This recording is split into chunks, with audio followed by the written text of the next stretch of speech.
míľnik a pred nami je ešte celý príbeh, ktorý treba písať v službe cirkvi, v načúvaní Božieho slova. A dúfame, že nás budete ďalej doprevádzať, že nás budete viesť svojim príkladom a podporovať svojimi modlitbami. Budeme tu všetci spolu aj 29. apríla, aby sme spolu s vami slávili toto naše veľké výročie. Drahý Svätý Otec, spomeň si vždy na nás a spomeň si aj na to, že Katolícka akcia ťa má rada a modlí sa za teba. Pomôžte nám spolu obklopiť svet pokojom a radosťou. Máme vás veľmi radi.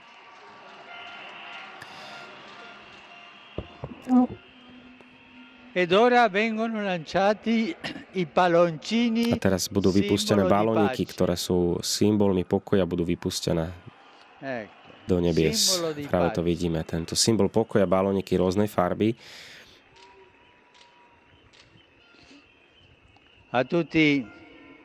Svätý Otec zakončí ešte. Všetkým vám prajem požehnanú nedeľu. Prajem vám veľa pokoja, pokory, zdieľania vo vašich rodinách. Prosím vás, nezabúdajte sa aj naďalej za mňa modliť. Prajem vám dobrú chuť a dovidenia. Svätý Otec vyzýva aj mladých, aby ešte zakývali, pozdravili. Toto sú mladí z katolíckej akcie. Je to jedno z pastoračných naozaj hnutí, ktoré v Taliansku veľmi dobre funguje v tomto období, takom fašiangovom, ktoré prežívame na Slovensku. Aj títo mladí dnes robia takéto rôzne sprievody, karnevaly, sú to rôzne karavány, sprievody, ktoré sú veľkolepé. Sám som to zažil v Taliansku.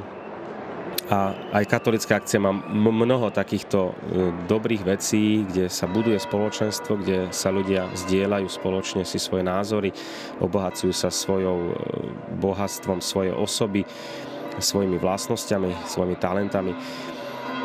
My sme radi, že sme vám mohli zase ponúknuť ďalší tento priamy prenos z modlitby Anjel Pána dnes na 4. cezročnú nedeľu. Svätý Otec spomenul aj v Taliansku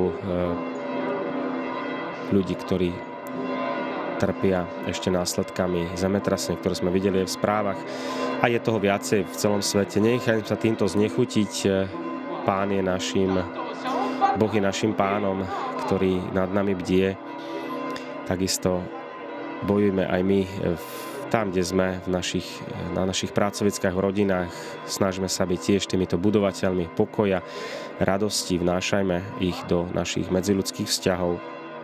Nezabudnime aj na ten aspekt. Byť chudobný v duchu neznamená byť materiálne chudobný, ale byť oslobodený od tých materiálnych vecí, aby nás neopantávali, aby naše srdce mohlo byť slobodné pre Boha. Toľko na dnes. Tešíme sa na ďalšie priame prenosy z Vatikánu.